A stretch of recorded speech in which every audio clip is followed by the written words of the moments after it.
The whole point of APP fraud is that it's a push payment. The scammer has socially engineered the victim to authorize the payment. That's the universal thing that we should be seeing across the world, is that action in itself of the scammer manipulating someone into approving a payment is happening globally, whether we call it APP fraud or whether we call it scams or whether we call it payment fraud or what have you. That's the action that's happening. How we're trying to resolve that in different arenas, and how, I guess, do you think in Europe they are looking at the UK and seeing what's happened with this APP fraud, PSR, reimbursement regulation, and deciding should this be happening in other parts of the world, or are they taking a very different approach to dealing with this problem? Yeah, okay, that's a really timely question, because I asked this question from myself like 2 years ago when the UK mandatory reimbursement was a really hot topic, and there was like fight between the regulators and industry, and Europe surprisingly fast learned from these debates, and now there is like a final version of the payment service regulation and payment service directive number 3 coming out. And of course, as I'm focusing more on the data sharing, intelligence exchange, mandatory intelligence exchange. I'm also, of course, keeping an eye on this mandatory reimbursement as well. And it's not full copy paste from UK what will happen in Europe, but it's fairly similar actually. And I think regulators definitely try to learn from UK's successes and failures throughout the debates. Again, European lobby groups in Brussels were trying to soften this heavily, but long story short is like for some specific fraud types, like impersonation fraud, and it's like non-corporate, it's personal fraud cases. So it's like if it's corporate fraud, then I think it's not covered. It's not mandatory. So it's like, I don't know exactly the final wording, but it's there. It's again, financial institutions don't like it too much or don't like it at all, which is understandable, of course. But it's really, when I'm speaking with heads of crime or chief risk officers, they clearly acknowledge the need, and it pushes them to take more serious actions. And that's why I'm super happy to see that one thing which is heavily locked into this new payment service regulation next to the mandatory reimbursement is that one of the methodologies, how to control or how to reduce the fraud, is it's very clearly defined.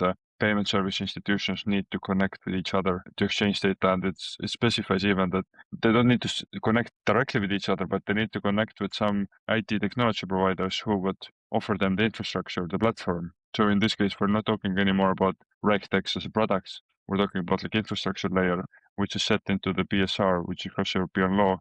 That's where Europe is moving ahead of UK, because in UK, this economic crime bill, although there is mandatory reimbursement, and the tooling which is provided is like soft version of the data sharing. It's not forced, but in Europe actually now it's forced to connect with the network. So it's like, when I'm comparing these two paragraphs, because like in my head they go hand in hand, like one talks about mandatory reimbursement and other is like what are the material things that regulators actually allow or force companies to do actually to tackle that. So yeah, like from the data sharing side, I think Europe is ahead, like not time-wise, like but still it takes I think 18 months for this law to become to live, but this clock starts ticking already in March when it will be announced, and when companies need to start getting ready for mandatory reimbursement and also for data sharing. I'd agree with you, I think, on that in terms of Europe being ahead on the data sharing point of view. And I think this comes back to some of our perhaps kind of geographical and like political borders that we've put in place, particularly since the UK left the European Union, for example. It creates additional barriers in terms of how regulations are actually put into place. The UK PSR reimbursement regulation is under those very specific conditions, like you said. Not you can't use it if you're a corporate entity. It's very much about the individual person. The bank that it's coming from has to be a UK financial institution. The bank that it's going to has to be a UK financial institution, or it doesn't work. So it immediately rules out kind of cross-border. One of the things that's come out of the Financial Conduct Authority here in the UK, like they've done a multi-firm review on these controls, but they've highlighted that the regulators aren't just watching like the headline loss figures, essentially, even though that's what a lot of the reporting gets talked about. But they're trying to look more so under the hood of what financial firms are doing to detect, decide and intervene. So they're asking more around how controls are integrated, dynamic, and if they're proportionate. I guess given what you said around the approach that Europe's taking around more so seeing reimbursement as one strategy, but data sharing as something that's happening in parallel rather than a consequence of it, is what are regulators across Europe seeing inside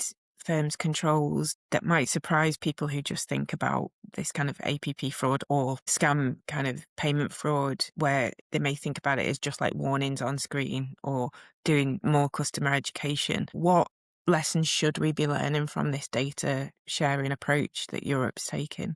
Of course, data sharing itself is not the only thing that financial institutions are doing, and they're being supported still to dig heavily into gathering themselves more data points from customers. Like one is, it's not the new silver bullet, but it's like getting more and more best practices, like a device information, session information, like if clients are logging into their accounts, monitoring devices, which again, it's strictly regulated, like what you can monitor and what you cannot monitor. So it's again limiting banks to protect their people, which is like crazy. But anyway, like the session information is something that's under these limitations, but it's like super helpful in tracking these activities. Again, that's not addressed by this regulation as much as I understand per se. It's like more like internal improvements. Like new dimensional shift is the data sharing. That's no doubt. Like that's something that everyone is talking about, not only on the regulatory level, but also in the financial industries. Like each market is now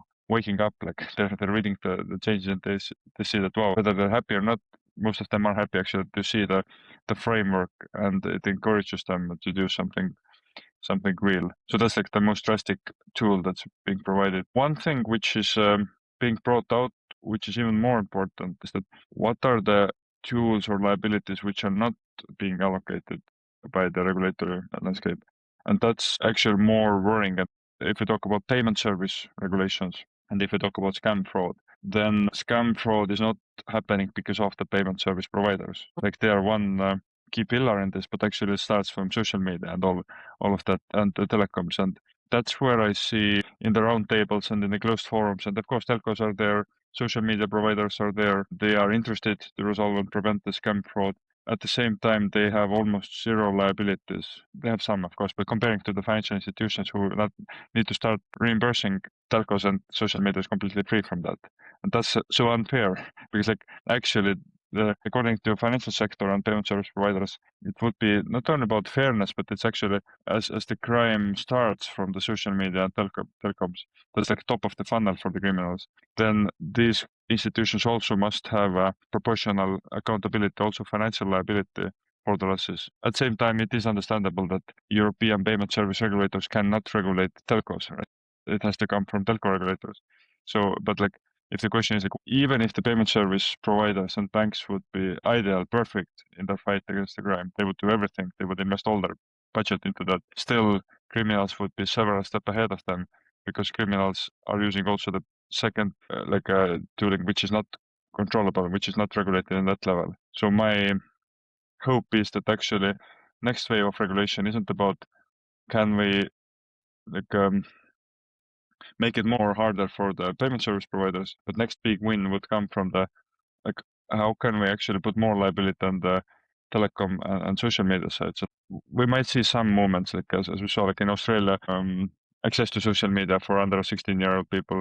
It's European countries are talking again. It's not main driver. I think the main driver is not about like the scam fraud. It's like to protect our kids. But it's kind of like it's possible to see that governments are able to regulate also telcos more heavily if they want to, and the social media platforms. And this is like actually where if in UK or in Europe we want to tackle the scam fraud, we need to make also telcos and social media platforms liable in the similar mandatory reimbursement data sharing requirements. And it's really interesting actually about the social media aspect. I was actually talking to, so I've got a 16 and a 17-year-old at home, and they go on Discord, which is obviously a international social media. And because of the regulation changes in Australia, they now have to age verify. And so we had quite a big conversation at home, because obviously I won't let them do anything with their ID on the internet. And, we kind of probably take a overcautious approach, but it means that we have these conversations, and I need to keep him very cautious about who he shares his data with, just because he's vulnerable. So from his point of view, he's been then put into the category of you must be a child, and therefore you're restricted from, not from all of it, but he can only go into certain servers and things like that. For my 17-year-old, she didn't do age verification for the same reason.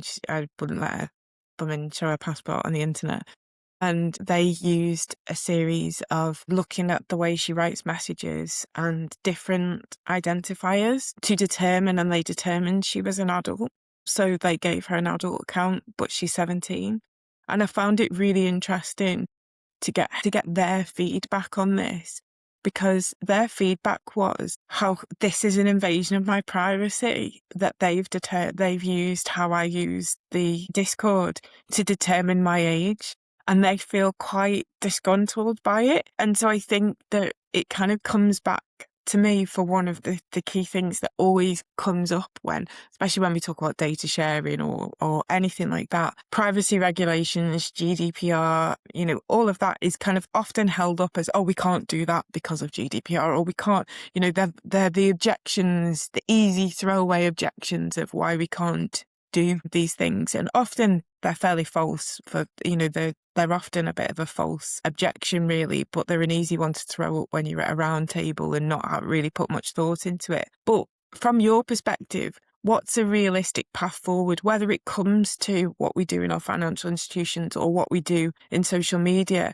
How do we balance privacy protections and harm prevention without over-surveilling customers where they feel it, like my children have? I think if I put it into perspective of people who live in Europe and UK versus rest of the world, they are so much more protective.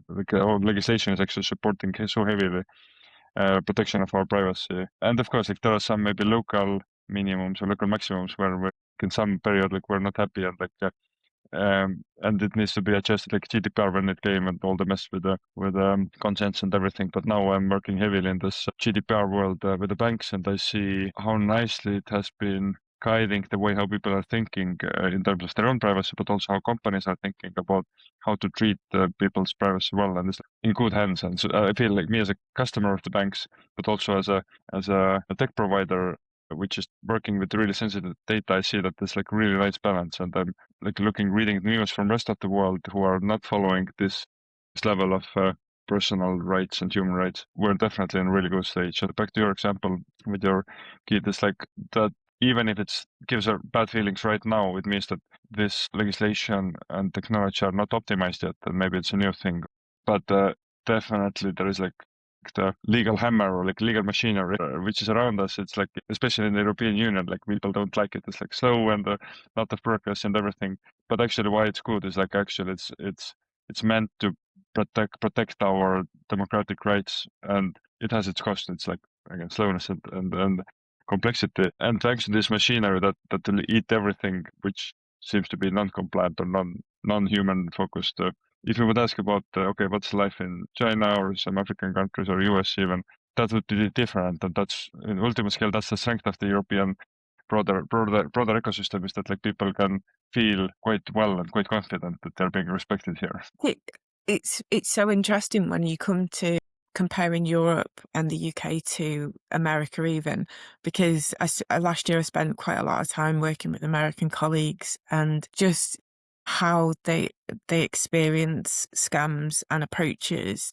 You can see culturally how maybe it's not occurring so much more there. Obviously, we've got scale, the scale and the size of the country is very different to the scale and size of the UK, for example. But even down to, we were talking about, I did a webinar and they kind of were joking and saying, we have to say a certain word every time we receive a scam message during this hour. this was the US colleagues, and I was like, I don't really get them that much anymore. My telco provider actually screens them out. So I've got a message box which is almost like spam text messages. When my phone rings, it will say suspected spam, and if it is a known scam call, it will screen it out. So from my perspective, I was like, I don't think I'll be playing this game over this next hour, whereas they were getting them continually. And there was then a discussion from their perspective, and these are, fraud prevention professionals, experts who are on the call, saying, well, that's because your country respects your rights. So, you know what I mean? It then came into the cultural difference of how fraud and scams are experienced by the consumer. And like you said rightly, when we bring new things in, they can feel uncomfortable, but they're there to protect. And it's not stopping my children from using Discord. In fact, it's almost classified them correctly. I would say my 16-year-old is vulnerable. He still does act like a child in that way. My 17-year-old is about to turn 18. So actually, it's kind of got it right without having to say, okay, if you won't verify your age, we'll just kick you off the platform then. So they've been able to still enjoy with the relative safety. And perhaps, if they weren't my children, would they have even noticed? Would they even talk about that with their peers or their parents, or would they just accept it, because that's just the way things are. So I guess there's a cultural acceptance and shift that needs to come from the people that were there to kind of support and help and look after. But I found it interesting because I've not seen anything like that on social media thus far. And so for me, it was a welcome change to see that something proactively was being done, and not just, verify who you are or verify your age or we'll kick you off the platform. Yeah, it's also it's again, me as a mathematician or data scientist, it's something I really truly believe in and appreciate is the more this kind of minor tiny data points about our behavior and transactions and everything technology providers collect about us, if they're following all the agreed rules of the game, and they know how to treat it, how to keep it secure, how to keep it private.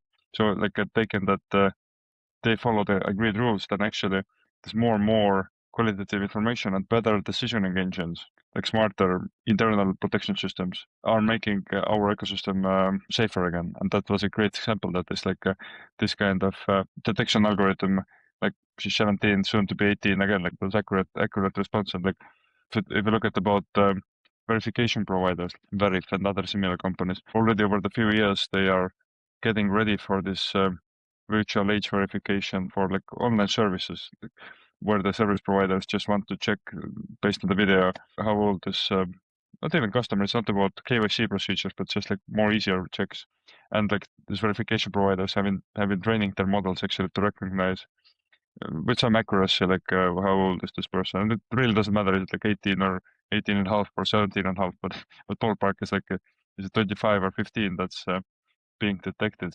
That's going in right direction. And again, that's why, back to the beginning of our discussion, that's why this giving access to the more data points which are being controlled and which are being held by other institutions, again, following all the rules and all the limitations. But if the institution that I'm using right now gets some hints and some data points from other institution about maybe my target account where I'm trying to send the money and someone else has been reported this target account to be fraudulent, but my own bank yet doesn't have this information, but someone has this hint. So again, that's gathering more high quality data points to keep us safe. And that's why this data sharing legal basis is so revolutionary. We have never seen this kind of power before. So far, everyone has been working only with their own data, which has been becoming richer and richer and richer, but it hasn't been enough. And now it's opening into a new universe. And I think it's a new universe that feels inevitable but necessary. I think given that obviously the way in which we're moving, we've been saying for a long time, fraud, the harms of criminal activity, whether that be fraud and financial crime scams and other harms related to money laundering activity, funding terrorist activities, etc. They're all cross-border, right? So the challenge that we've got is that if we keep our data in our own, pot, our own little silo of our organisation, or our geographic jurisdiction. It limits our capacity to be able to really share that intelligence. And we've likened it to this before. You know, if we think about the criminals as the enemy and we're at war, you know, we've shown over and over again how there has to be cooperation and there has to be intelligence sharing in order to combat the threat. So, you know, we need to learn those lessons. And I think this, you know, this new universe, like you say, becomes necessary and inevitable. Yep, I cannot argue with that. But it's funny because we started this conversation talking about APP fraud and about how the rest of Europe doesn't really, or the rest of the world doesn't really call it that. We're all suffering with the same problems of actually criminals are manipulating customers to approve a payment. How do we deal with this problem? And you realise that the problem isn't APP fraud or how we classify it or the metrics around it. It's about how do we bring all the different stakeholders in, including social media and telcos, so that they've all got a joint responsibility for it? And how do we create the right cultures within people that we can, you know, share data, share intelligence, but also implement technologies that will keep people safe? Because ultimately, you know, I'm always an advocate for, in the absence of everything else, we've got to educate people and make them be able to spot, you know, these scams or spot the manipulation and cut it out at the source. But ultimately, we can't educate the world to the level that's needed to ensure that that happens. And also, people don't want to be thinking, is something a scam in every conversation? And that's when the criminals win, right? So there has to be a middle ground where we can utilize the technologies that we've got available, the regulation and the legislation that we can put in place to ensure that that standard is higher, and also create a culture within our communities and within us as consumers that we accept that we are being looked after and that we need to kind of get behind it, I guess. I think like one thing you mentioned, which is really key, like industries and companies need to figure out how to do that. And that's actually, I wanted to stop on this point because like it's so far, like I've been in that space for last 5, 6, 7 years, like with my own company.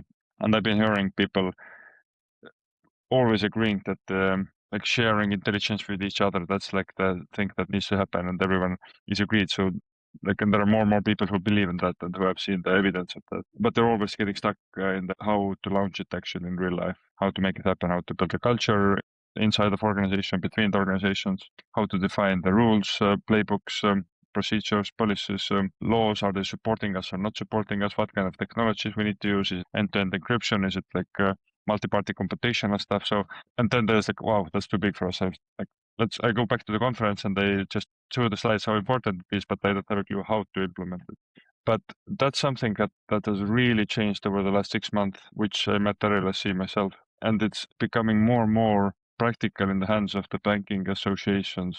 We call them like consortiums, like which always don't need to be the formal association. There are some other gatherings or working groups. Sometimes they're led by the central banks, sometimes by the regulators, sometimes like countries have their own dedicated AML consortiums outside of the banking association. But basically, they have been launching more and more RFPs. Like just this week, actually, there was another RFP coming in from one medium-sized European country. And they knew us because we had been speaking about this for a long time, but actually now they had got to the stage where they had a clear list of requirements listed down, very reasonable. They had very strict timelines, just sent out the RFP questionnaire, like you can send the Q&A in the next week, and then they want to get full responses in 30 days, and they want to be ready for launching it in early summer. It was like, wow, that's really happening. That's the material change that has happened in, I would say, at least in half of the countries that we are seeing in Europe. Is like people are now really jumping into the how and like actioning stage, which has been steady and not the topic over the last decade, which I've seen in this space. And that's like the moment of breakthrough of this new, I wanted to say new technology, but it's not about technology, it's about new approach to the crime fighting. Yeah, I think it's great to see because the industry across the board has done a lot of talking, and it's great to hear that it's now in the action phase and that things are happening. And we can say it's long overdue, but you have to put the right level of thought into these things. It's technology and cultural shifts in the way things have been done, but an important step that must be taken. So it's great to hear and see that it's happening. And I think the key thing is always that, people who, like yourself, who've got experience in this, who have, proven results, need to be in those rooms making those decisions and developing the technologies, because what we need to do is get that right now, get the actual action phase done in a way that it shows results, because ultimately that's what's needed, isn't it? We've got to protect people and reduce the threat and the harm of financial crime. There is also one nice measure of temperature for me, which is also Nick Maxwell, at least Nick Maxwell's factor. So he's like a super visionary researcher, and he keeps bringing together the FFIS working groups, and throughout the last 6 years, 5 or 6 years I've been working with him. He's always super visionary, but also super hands-on in terms of organizing these gatherings, which are awesomely great. And he's thinking always 3 to 5 years ahead of the industry. And the discussions he's keeping is always he doesn't address that, but it's he's thinking in the future constantly. And when I started working with him and going to his events 3 to 5 years ago, he was speaking about, okay, what are the domestic sandboxes initiatives, there was private to private sharing in specific country. It was about focusing on fraud, it was about focusing on animal, but we never touched cross-border stuff or things like that. It was too crazy even for him. But he was talking about we were discussing about the things which are now happening in the industry. And now when I go to his events, he doesn't want to touch this domestic private to private sharing because that's boring. That's already happening, and it's in the laws, and he has seen enough success cases, and he's now addressing more how to enable the intelligence sharing between the UK and the European countries, or wider Europe and US, or basically cross border. Should it be UK to Australia and so on? So that's the visionary, which I can see that, okay, it will happen in 3 to 5 years' time across the borders more frequently. But now domestic data sharing is so practical and so boring for him that he doesn't want to even set up the innovative discussions around it. So that's a good measure for me, actually, that okay, now it's time for me actually to jump into that. So As you know, running your own company, you know full well that strategy is important, right? You have to have your roadmap. You have to know where it's going to go. You have to know how you're going to develop, and obviously twists and turns can change those things. But it's that roadmap that you benchmark against, and I guess that's what he's helped do, really, is kind of think forward and go, where do we want to be? How do we get there? And, the key thing with strategy, though, which sometimes I think doesn't happen, is they don't necessarily have legs in terms of how do you go about that, and we've definitely seen that here in the UK with the PSR. Was well, we're going to do this reimbursement, and the only way that you're going to see a positive effect is if you put adequate provisions in. And the financial institutions are going, well, what are adequate provisions then? Give us a roadmap.